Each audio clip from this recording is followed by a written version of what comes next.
বাংলাদেশি যত রোনালদোর ফ্যান আছেন এই ভিডিওতে লাস্ট জেম মাস্ট বি লাইক করবেন, শেয়ার করবেন, কমেন্ট করবেন। কেন? ক্রিস্টিয়ানো রোনালদোর 3টা অ্যাসিস্ট্যান্ট আছে দুবাইতে। একটা অ্যাসিস্ট্যান্টের সাথে আমার একটু সম্পর্ক আছে। তার আমি আজ থেকে 1 বছর আগের থেকে চিনি। তার বাড়ি তার্কিতে। তার আমি এখন নামাইলাম তার অ্যাপার্টমেন্টের এখানে। তার আমি নিয়ে আসলাম ক্রিস্টিয়ানো রোনালদোর বাড়ি ওইখান থেকে, যেটা জুমেরা বে আইল্যান্ড। তার সাথে অনেক তর্ককারীর ভিতরে আজকে সেটা হলো যে বাংলাদেশে ক্রিস্টিয়ানো রোনালদোর ফ্যান ফলোয়িং অনেক কম।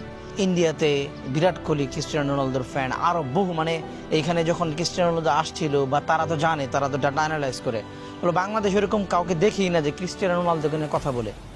খুব কম। ওরকম গ্লোবালি ক্রিস্টিয়ানো রোনালদো সম্পর্কে আমরা কেউ ওরকম প্রচার প্রসার করি না।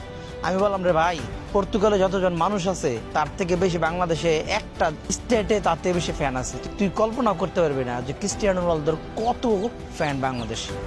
তা আমি বলছি আমি একটা ভিডিও বানাবো, যে ভিডিওর মধ্যে লাইক কমেন্ট শেয়ার দেখলে তুই বুঝতে পারবি আমি তো ছোট ক্রিয়েটার, আমি এত বড় ক্রিয়েটার, আমার এত ফলোয়ার নাই। তারপরেও তুই বুঝবি, লাইক কমেন্ট শেয়ার দেখে এতটুকু ধারণা করতে পারবি ক্রিস্টিয়ানো রোনালদোর কত বেশি ফ্যান।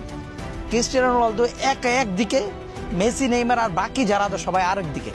তুই কল্পনা করতে পারবি না ক্রিস্টিয়ানো রোনালদোর ফ্যান ফলোয়িং কত বড় হতে পারে। তো যারা যারা ক্রিস্টিয়ানো রোনালদোর ফ্যান আছেন এই ভিডিওতে like comment share must be করবেন। আপনাদের সবার কাছে এটা আমার অনুরোধ। তার এটা দেখানোর জন্য অন্তত তারা আমি ভিডিওতে আনবো ইনশাল্লাহ।